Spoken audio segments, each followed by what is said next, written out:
انسان کے کتنے چہرے ہوتے ہیں؟ ایک چہرہ اور دنیا کے سامنے ہوتا ہے اور باقی چہرے اس کے چھپے ہوئے ہیں۔ ہم نہیں جانتے کہ سامنے والے نے اپنا کون سا رویہ ہم پر عیان کیا ہوا ہے اور کون سا چھپا رکھا ہے۔ کبھی کبھی کچھ لوگ بھلائی اور رحم دلی کا لبادہ اوڑھ کر ہماری جڑیں کاٹ دیتے ہیں اور ہم اتنے بے بس ہوتے ہیں کہ قسمت بھی تب ہم پر رحم نہیں کھائی اور ہمیں بے یار و مددگار چھوڑ جاتی ہے۔ میں بھی ہے بس تھی، پریشان حال تھی اور میری فریاد سننے والا کوئی نہیں تھا۔ حتیٰ کہ میرا اپنا شوہر بھی میرے ساتھ کیے گئے ظلم پر آواز نہ اٹھا سکا۔ میرا نام ماہ نور ہے، میں یہ غریب گھرانے سے تعلق رکھتی ہوں۔ بچپن میں ہی ماں داغ مفارقت دے گئی اور ان کے بعد جلدی میرے باپ نے دوسری شادی کر لی تھی۔ میری سوتیلی ماں نے میری تربیت میں کوئی کمی نہیں آنے دی تھی، انتہائی اعلیٰ ظرفی سے میری ذمہ داری کو اٹھایا، لیکن سوتیلی ہونے کے ناطے وہ مجھ سے کچھ خواصیں بھی رہتی تھی اور وجہ سمجھنے سے میں قاصر تھی۔ لیکن ہاں، شاید سب سے بڑی وجہ ہمارے درمیان کا رشتہ تھا۔ سوتیلی پن کا سگی ماں کا جانا مجھے سگے سائے سے محروم کر گیا۔ ہمارے گھر میں غربت نے ڈیڑے ڈال رکھے تھے، تو ایسے میں دلوں میں محبت اور سکون کو ڈیڑا جمانے کا موقع بھی کیسے ملتا؟ غربت تو وہ دکھ ہے جو زندہ بھی رکھتا ہے اور مار بھی دیتا ہے، خواہ ہماری وہ موت کسی کے دل میں ہی کیوں نہ ہو جائے۔ مرسی سوتیلی ماں مجھے اضافی بوجھ سمجھتی تھی، پر وہ اتنی بری بھی نہیں تھی کہ میرے لیے اس گھر میں رہنا محال ہو جائے، اس لیے بس زندگی گزر رہی تھی۔ جب میں شادی کی عمر کو پہنچی تو یہ لمحہ ان کی انتظار کی مدت کی ختم ہونے کا تھا۔ سب سے پہلے جو رشتہ آیا، بغیر کسی جھجک کے میرے والدین نے ہاں کر دی۔ جانی کرنے میں ہی مصلحت تھی، ویسے بھی اچھی اور سادہ سی شخصیت کا مالک تھا، چھوٹی سی کمپنی میں چوکیدار تھا اور زیادہ ڈیمانڈ اس لڑکے کی بھی نہیں تھے اور نہ ہی کوئی اس کا بہت بڑا خاندان تھا۔ وہ اس دنیا میں اکیلا تھا اور یوں ایک انجان لڑکے سے رشتہ ازدواج میں بن کر اپنے اس گھر سے رخصت ہو گئی، جو اب میرا ساتھ شریک سفر تھا۔ مجھے اس کے آگے پیچھے کچھ نہیں پتا تھا، لیکن میں اپنے والدین کے فیصلے پر بہت خوش تھی۔ مجھے لگتا تھا میرے والدین نے اگر میرے حق میں یہ فیصلہ کیا ہے تو غلط بالکل نہیں کیا ہوگا، اور اسی میں میری سوتیلی ماں کے دل میں میرے لیے رنجش ختم نہ بھی ہو سکی تو کم تو ضرور ہو جائے گی۔ میرا شوہر بہت اچھا تھا، میرا خیال بھی بہت رکھتا تھا، اتنا خوشحال تو وہ بھی نہیں تھا، لیکن پھر بھی جو کماتا میرے ہاتھ پر لا کر رکھتا تھا، میں اسی میں بہت خوش تھی۔ بہت اچھی زندگی گزر رہی تھی کہ اچانک میرے شوہر کی نوکری ختم ہو گئی۔ ہمیں مجبور نوکری کے سلسلے میں دوسرے شہر میں جانا پڑا، کیونکہ وہاں میرے شوہر کی ایک چھوٹی سی فیکٹری میں نوکری لگ گئی تھی۔ یہ نیا سفر مجھے بہت سارے امتحانات میں ڈال گیا۔ زندگی کی سب سے بڑی آزمائش میں نے اس سفر کے بعد کاٹی تھی۔ جب ہم وہاں گئے تو ہمیں کوئی گھر نہیں مل رہا تھا، ہم لوگ تو ویسے بھی کرائے کے گھر میں رہتے تھے۔ جلدی ہی میرے شوہر کے دوست کی ایک جاننے والا ہے اپنے گھر کے اوپر والی منزل پر موجود کمرے میں رہنے کی ہمیں اجازت دے دی۔ ہم لوگ خوشی خوشی اس کمرے میں رہنے لگے۔ ہم اس گھر میں شفٹ ہو گئے اور وہاں سے میرے امتحان کے سلسلے کی پہلی گھڑی شروع ہو چکی تھی۔ کمرہ کوئی بہت بڑا نہیں تھا، پر ہم دو لوگوں کے لیے کافی تھا۔ اس کے آگے پر آمد سے میں نے کچن سیٹ کر لیا تھا، ساتھ چھوٹا سا باتھ روم بھی تھا۔ ہم لوگوں کا اس کمرے میں بہت اچھے سے گزارا ہو سکتا تھا۔ ویسے بھی اگر ساتھ اچھا ہو تو سفر بخوبی گزر جاتا ہے، انسان کہیں بھی گزارا کر لیتا ہے۔ میرا شوہر مجھ سے بہت پیار کرتا تھا اور ہر ضرورت کا خیال رکھتا تھا، لیکن میرا شوہر کیا کام کرتا تھا مجھے نہیں معلوم تھا۔ میں جب بھی پوچھتی تو یہی کہتا کہ وہاں صفائی ستھرائی کا کام کرتا ہوں، لیکن ہمارے گھر میں پیسے کی تنگی رہا کرتی۔ سب سے بڑی بات یہ بھی کہ مالک مکان ہم سے کرایہ بھی نہیں لیتا تھا۔ شروع میں تو وقت بہت اچھا گزرا، کیونکہ کرائے کی پریشانی سر پر سوار نہیں تھی۔ یہ تو یقین تھا کہ ان گھر سے کوئی بھی نکالے گا نہیں، مگر بعد کے حالات نے ایسا مجبور کیا کہ کوئی رہنے کو کہتا بھی تو نہ رکتی۔ کھانے پینے کی فکر تھی اور کھانے پینے کی اشیاء شوہر کی تنخواہ سے پوری ہو جایا کرتی تھی۔ میرے والدین تو اب مجھے کچھ بھی نہیں دے سکتے تھے، کیونکہ میری شادی کے بعد ہی میری سوتیلی ماں نے کہہ دیا تھا کہ اب دے کر لے کر جا رہی ہوں، اسے آخری سمجھنا اور کسی بھی مشکل وقت میں یہاں پر لوٹ کر مت آنا۔ یوں مجھ پر گھر کے دروازے اس صورت میں بند کیے گئے، اس لیے مجھے ہر صورت میں یہاں اس گھر میں اپنے شوہر کی محدود آمدنی میں ہی گزارا کرنا تھا۔ میں دیکھنے میں بہت خوبصورت تھی، شادی سے پہلے بھی میک اپ نہیں کیا تھا۔ اپنی ماں کے جانے کے غم اور سوتیلی ماں کا مجھے بوجھ سمجھنا میرے دل میں کسی قسم کی خواہشات کو جنم لینے ہی نہیں دیتا تھا۔ میری سوتیلی ماں کا یہ خیال تھا या बस मेरे ही मुताला के तसव्वुर था कि लड़कियां बनती संवरती नहीं है, इसलिए वो मुझे बिल्कुल भी बनने संवरने नहीं देती थी। लेकिन शौहर की घर में बहुत मेकअप ना सही, बस साफ सुथरे कपड़े पहन कर रखती थी। नए नक्श शुरू से ही अच्छे थे, इसलिए बगैर मेकअप के भी मैं अच्छी दिखती थी। हमारी शादी को तकरीबन 1 साल हो चुका था, लेकिन अभी तक हमारे यहाँ कोई खुशखबरी नहीं थी। हमारी कोई औलाद नहीं थी। हम दोनों ने कभी इस मौजू को सोचा ही नहीं था। औलाद के इस दुनिया में आने से पहले ही अपना घर बनाना चाहते थे, जहाँ किसी दूसरे के एहसान तले न रहना पड़े। इस घर में हमें शिफ्ट हुए 1 महीना हो गया, तो थोड़ा पास पड़ोस के खवातीन से मेरी अच्छी सलाम दुआ हुई। एक दिन मालिक मकान की बीवी के साथ सब्जी लेने के लिए जा रही थी। एक दफा मेरा मालिक मकान से आमना सामना हुआ। वो बहुत ही अजीब अजीब नजरों से मुझे देख रहा था। मुझे इसकी नजर से उलझन हुई, मगर मैं इसकी बीवी के साथ आगे बढ़ गई। मैंने इस बात को अपना वहम समझकर सर झटक दिया। बस ख्याला से यूं ही पीछा छुड़ाया जाता है, लेकिन वो अगर हकीकत बनकर सामने आ जाए तो नतीजा होते खौफनाक निकलता है। मेरा वहम भयानक हकीकत की सूरत में मेरे सामने आ खड़े हुए और मुझे किसी अनहोनी से डराने के इशारे मिलना शुरू हो गए। इस दिन के बाद से जब भी मालिक मकान के सामने आती तो वो बड़े ही अजीब और गरीब अंदाज में मेरी तरफ देखता। इसका इस तरह देखना मुझे बहुत बुरा लगता।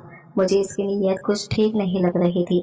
मेरी हिफाजत के लिए सारा दिन मेरा शौहर मेरे पास नहीं होता था, इसलिए मालिक मकान को लेकर मुझे बहुत फिक्र हो रही थी। लेकिन यह बात मैं अपने शौहर को बताकर इसे परेशान नहीं करना चाहती थी। लेकिन बाज बातें आगाज में ही कह दे जाएं तो बाद में मुश्किल उठानी नहीं पड़ती। खैर, होने को कौन टाल सकता है। वो पहले से ही परेशान था, इसे मजीद परेशान करना मुनासिब ही न लगा। हमारे वाशरूम में पानी ठीक से नहीं आता था। मालिक मकान से गिला किया तो वो मेरे शौहर के काम पर जाने के बाद प्लम्बर लेकर आ गया। मुझे आवाज दी कि मैं ये कमरे में चली जाऊं। उन्होंने वाशरूम में काम करना है। मैं पूरी कोशिश करती रहती कि जितना हो सके मैं इस मालिक मकान से बच जाऊं। मैं अपने कमरे के अंदर ही रहती, लेकिन अब घर के काम भी तो करने थे। बाहर से सौदा सलफ और सब्जी वगैरह भी लाना पड़ती थी। घर का रास्ता इनके घर से होकर गुजरता था, इसलिए मेरा मालिक मकान से आमना सामना हो ही जाता था। चाहते ना चाहते ऐसा करना पड़ता था। 1 घंटे बाद मकान मालिक प्लम्बर वाले को वापस लेकर चला गया, मगर पानी वाला मसला ठीक से हल नहीं हुआ था। अब हर दूसरे दिन मकान मालिक मेरे शौहर के जाते ही प्लम्बर को लेकर आ जाता और आते जाते वक्त इसने मुझ पर फिक्रें भी छा लेना शुरू कर दिए थे। मुझे लगता था मामला मेरे हाथ से निकलता जा रहा है। जब तक मैं बर्दाश्त कर सकती थी मैंने बर्दाश्त किया। जितना इसको नजरअंदाज कर सकती थी मैंने नजरअंदाज किया।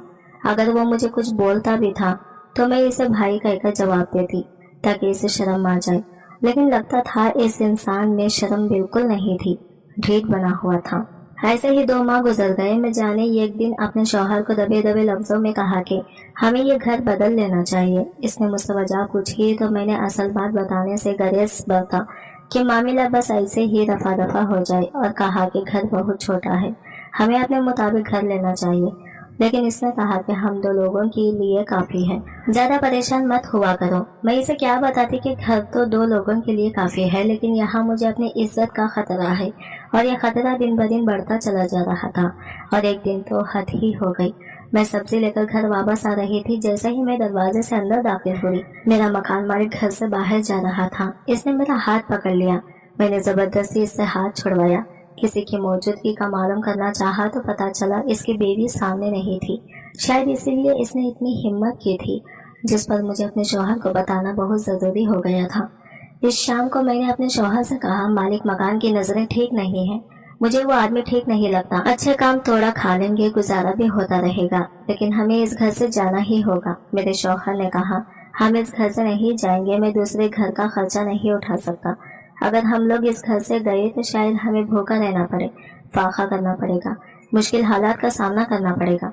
इसकी वजह यह है कि इस शहर में छोटे छोटे घरों की भी बहुत ज्यादा किराए हैं। अगर महीने की तनख्वाह किराए में दे देंगे तो खाएंगे कहाँ से? इसलिए हमें इस घर में रहना होगा, क्योंकि मालिक मकान किराया भी नहीं ले रहा और ना ही हमें बिल वगैरह की कोई टेंशन है। बाज़ी दफा कोई भलाई करे और इतनी करे तो तब भी शक पर हो जाता है, क्योंकि इस दौर का तकाजा है कि आंखें और कान खुले रखे जाएं। इसलिए मैं जो कमाता हूँ वह अपनी जात पर हम लगा सकते हैं। मैंने इससे कहा कि लेकिन यहाँ जो इज्जत का खतरा है, मालिक मकान हर दूसरे दिन प्लम्बर को लेकर आ जाता है, मगर वाशरूम का मसला अब तक हल नहीं हुआ। मेरे शौहर ने कहा कि पानी वाले सारे पाइप खराब हैं, मकान मालिक सारे पाइप नए लगवा रहा है, इसलिए प्लम्बर को रोजाना लाना पड़ता है। इसलिए तुम फिक्र मत करो, तुम ऐसा करो, ज्यादातर अपने कमरे में रहा करो। मुझे इस वक्त शदीद गुस्सा आया कि मेरा शौहर कैसा है जो मुझे एहतियात करने को कह रहा है, लेकिन इस घर से जाने को तैयार ही नहीं है। लेकिन जब मेहरानी के लिए बैठकर इनकी सारी बातों का तजुर्बा किया तो मुझे एहसास हुआ कि मेरा शौहर ठीक कह रहा है। हमारी इतनी हिम्मत नहीं है कि हम घर का किराया बिल वगैरह भी दें और महीने का राशन पूरा करें। इस सूरत में हमारा यहाँ रहना हमारे लिए मजबूरी है। ये बात मालिक मकान भी जानता था, इसलिए हमारी मजबूरी से फायदा उठाने का सोच रहा था। लेकिन मैं इसे मजबूरी से फायदा नहीं उठाने दूंगी, मुकम्मल एहतियात करूंगी और सख्त जवाब दूंगी। मुझे इस बात की तसल्ली थी कि मैंने अपने शौहर को पहले ही बता दिया कि अगर खुदा न खास्ता कोई और ऊंच नीच हो गई तो इससे पहले से मालूम होगा। लेकिन दिन ब दिन मालिक मकान की बदनीयत बढ़ती जा रही थी। अब आते जाते अगर मैं सामने नजर आ जाती तो कोई न कोई फकरा उछाल देता। मुझे इसकी हरकतें बिल्कुल भी अच्छी नहीं लगती थी। मेरी सौतेली माँ बड़ी सख्त थी, मगर इसने मेरी तरबियत अच्छी की थी, इसलिए मेरी तरबियत इजाजत नहीं देती थी कि मैं इस तरह के बंदे के साथ जरा भी नरमी बरतूं। लेकिन इसके साथ नरमी बरतना मैं मजबूरी थी, क्योंकि हम लोग इस घर में रह रहे थे और वो भी बगैर किराया दिए। वो तो जैसे मुझ पर अपना हक समझ रहा था।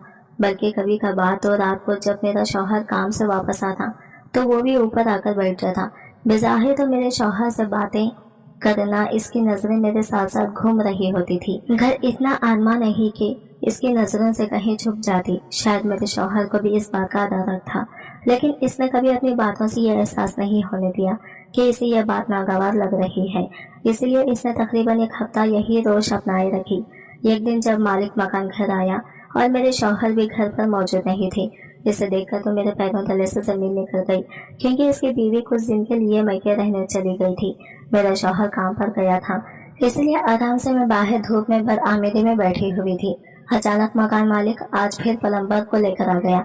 मुझे आवाज दी कि मैं कमरे में चली जाऊं। मैंने कमरे में आकर अंदर से कुंडी लगा ली। वो जब भी आता मुझे इससे डर लगा रहता। 1 घंटे बाद इसने आवाज दी कि हम जा रहे हैं, बाहर आकर वॉशरूम में पानी चेक कर ले।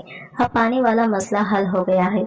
इसके जाने के 5 मिनट बाद मैं बाहर निकली और जैसे ही वॉशरूम में कदम रखा तो अचानक से मालिक मकान ने मेरा हाथ पकड़ लिया। इसको वहां देखकर मेरे कदमों तले से जमीन निकल गई। मैं इसकी मिन्नत करने लगी कि वह खामोशी से चला जाए। मैं किसी की बीवी हूँ, किसी की इज्जत हूँ। वो खुद भी तो शादीशुदा है, लेकिन इससे ज्यादा मुझे अपने शौहर पर गुस्सा रहा था, जिसकी वजह से आज मुझे ये दिन देखना पड़ रहा था। सिर्फ इस वजह से कि वो हमसे घर का किराया नहीं लेता था, लेकिन आज इसने तो इतने महीनों का किराया सूद समेत मुझसे वसूल कर लिया था। मैं इस बंदे का कुछ नहीं बिगाड़ सकी थी। वो मुझसे ज्यादा ताकतवर था, इसलिए मैं चीख चीख कर खामोश हो गई थी। लेकिन जब इसने मुझे रोते हुए देखा तो मुझे एक ऐसी बात बताई जो मेरे पैरों तले से जमीन निकलने को काफी थी। सारी हिम्मत जमा करके इससे कहा, ऐसा कुछ नहीं है, तुम बकवास कर रहे हो। लेकिन इसने कहा, मुझे बकवास करने की क्या जरूरत है, तुम खुद अपने शौहर से तो ये बात पूछ लेना। इसने इतने एतमाद से दावा किया कि मेरे पास बोलने को कुछ नहीं था। वो अब चला गया, लेकिन मैं खुद को नामहफूज रखने के बावजूद भी जिंदा थी। जो कुछ अब वो मुझे कहकर गया था, इसने मेरी रूह पर जख्म लगा दिया था। मुझे इसकी बात पर किसी सूरत यकीन नहीं आ रहा था, लेकिन जब मैं सोचने बैठी तो मुझे इसकी बात किसी न किसी हद तक ठीक भी लग रही थी। जैसे जैसे मुझे इसकी बात ठीक लग रही थी, मुझे अपने शौहर से शदीद नफरत हो रही थी। कोई आदमी इतना सी गिर सकता है, इस बात पर तो मुझे बिल्कुल यकीन नहीं आ रहा था, लेकिन मुझे हर सूरत इस बात की तह तक पहुंचना था। शाम को जब मेरा शौहर घर आया, मेरी हालत देखकर वो परेशान हो गया। इसने पूछा कि ये सब क्या है। मैंने इसे बताया, वही जो तुम चाहते थे। तुमने ही मालिक मकान को इजाजत दी थी कि वो मेरी इज्जत से खेले, कि तुम्हें तो औलाद चाहिए थी, तुम खुद वो पैदा नहीं कर सकते। ये बात मुझे मालिक मकान बता कर गया था। मेरी बात सुनकर मेरे शौहर का रंग उड़ गया, लेकिन हैरत की बात तो ये थी कि इसने न सिर्फ इस बात को कबूल किया, बल्कि मेरी बात सुनकर खामोशी से उठकर नीचे की जानिब चला गया। मैं इसका इंतजार कर रही थी कि वो वापस आएगा, पर मुझे सच बताएगा, क्योंकि मेरे दिल के किसी गोशे में यह बात जरूर थी कि मेरे शौहर गलत नहीं हो सकते। मुझे इसके साथ रहते हुए इतना अरसा हो गया था, मैंने इसके किरदार में कोई खोट नहीं देखा था। फिर ऐसा कैसे मुमकिन था कि वह ऐसा करने को कहता? जो बंदा किसी औरत की तरफ नजर उठाकर भी ना देखता हो, वो बीवी के साथ ऐसा कैसे कर सकता हो?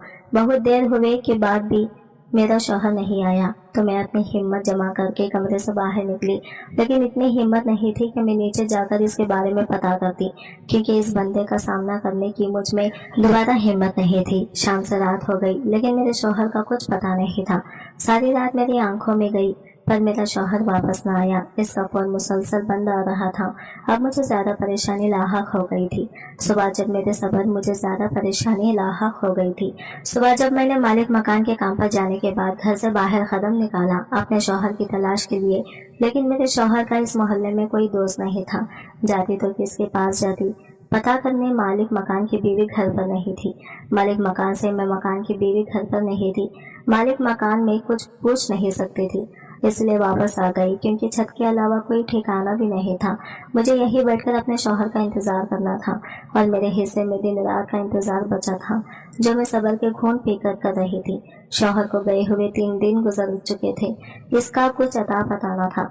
इसके बाद ना ही मालिक मकान आया और ना ही इसने आकर मुझसे सरसरी बात की। तीसरे दिन मालिक मकान की बीवी घर आई। मुझे देखा तो मैं बुखार में तप रही थी। इसने मुझसे पूछा, तुम्हारा शौहर कहाँ है?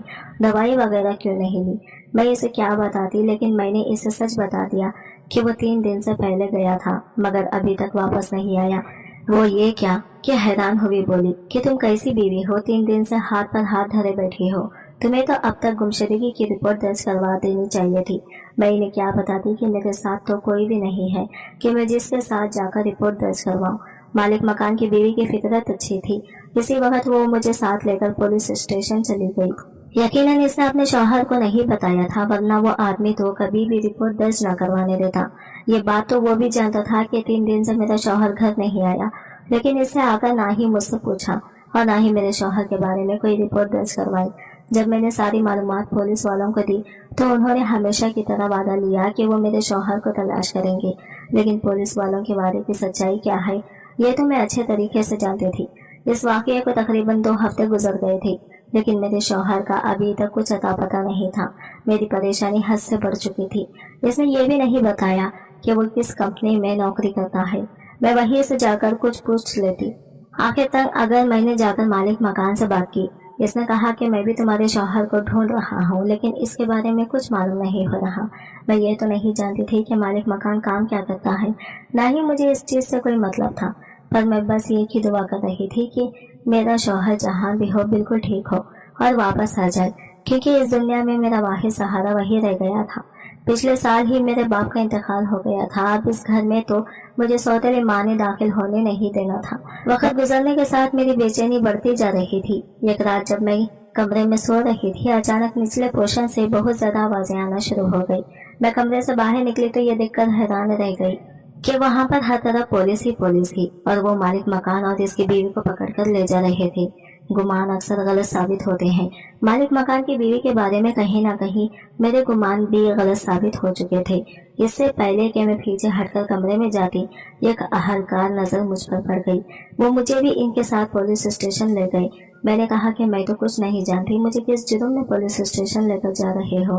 पुलिस वाले कहाँ किसी की बात सुनते हैं। मेरी कोई बात सही साबित होती दिखाई न दी। मुझे तो लगा शायद मेरे शौहर वाले मामले में मुझे लेकर जा रहे हैं, लेकिन वहां जाकर सच्चाई मालूम होने पर मेरी आंखें खुली की खुली रह गई। दिल बुझकर रह गया था। वहां जाकर मालूम हुआ कि मेरा मालिक मकान कोई आम आदमी नहीं था, बल्कि वो तो एक गुंडा था और इंतहाई घिनौना अफाल का मरतकब हुआ था। मैंने साफ लफ्जों में बता दिया कि मेरा इनसे कोई ताल्लुक नहीं है, मैं तो इनकी किराएदार हूँ। मुझसे पुलिस ने मेरे शौहर के बारे में पूछा। मैंने इनको बता दिया मैंने तो पहले ही आप लोगों के पास अपने शौहर की अदम मौजूदगी की रिपोर्ट दर्ज करवाई है। पुलिस ने जब अपने तरीके से पूछताछ कर ली तो मालिक मकान ने यह बात मान ली कि मेरे शौहर को इसने ही गायब करवाया है। फिर इसकी बताई हुई जगह से मेरे शौहर को तलाश करवा लिया गया। वो बहुत ही बुरी हालत में था। इसकी हालत इतनी खराब थी कि वो कोई बयान भी नहीं दे सकता था, जबकि मैं खुद इससे बहुत सारे सवाल करना चाहती थी। वो 4 दिनों बाद जब इस काबिल हुआ कि बात कर सके, क्योंकि मार मार कर इसका हशर बिगाड़ दिया गया था। इसका दिमाग भी अपनी जगह पर नहीं था। जब वो होश में आया तो इसने खुद पुलिस को बयान दिया कि वो अपने शहर में काम कर रहा था। वहाँ एक होटल पर मेरे शौहर का ان کے آدمی سے ملاقات ہوئی۔ اس آدمی نے مجھ سے کہا کہ تم میرے شہر آ جاؤ، میں اچھا کام دلوا دوں گا۔ میں نے اس وقت انکار کر دیا، لیکن ان کی دوستی چلتی رہی اور میں نہیں جانتا تھا کہ وہ کیا کام کرتا ہے۔ لیکن جب میرے شوہر کی نوکری ختم ہوئی تو ہم یہاں سے اس شہر میں آ گئے۔ اس اجنبی دوست نے ہمیں رہنے کے لیے مکان بھی دے دیا، اس وجہ سے ہم اس کے ساتھ رہنے لگے۔ اس نے میرے شوہر کو کام پر بھی لگوا دیا تھا۔ بہت جلد میرے شوہر کو معلوم ہو گیا کہ جس فیکٹری میں وہ کام کرتا ہے اس میں کوئی غیر قانونی چیز تیار کی جا رہی ہے۔ لیکن جب یہ بات میرے شوہر کو معلوم ہوئی تو مالک مکان نے اس کو دھمکی دی کہ تم یہ بات کسی کو نہیں بتاؤ گے اور نہ ہی یہاں سے بھاگو گے، دوسری صورت میں تمہاری بیوی کو اغوا کر لیا جائے گا۔ میں بیوی کی عزت کی خاطر خاموش رہا۔ میں نے خاموشی کا لبادہ بھی اس لیے رکھا کہ اس گھٹیا آدمی کے گھر میں رہنا بھی ہماری مجبوری تھی۔ وہ جان بوجھ کر اسے اتنی کم تنخواہ دیتے کہ وہ کہیں اور نہ جا سکے۔ میں جانتا تھا کہ اس گھر میں میری بیوی کی عزت محفوظ نہیں ہے، لیکن میں یہ بھی جانتا تھا کہ جب تک ان کی بات مانتا رہوں گا میری بیوی کو کچھ نہیں کہیں گے۔ لیکن میں ثبوت اکٹھا کر کے پولیس کو سب بتانے والا تھا۔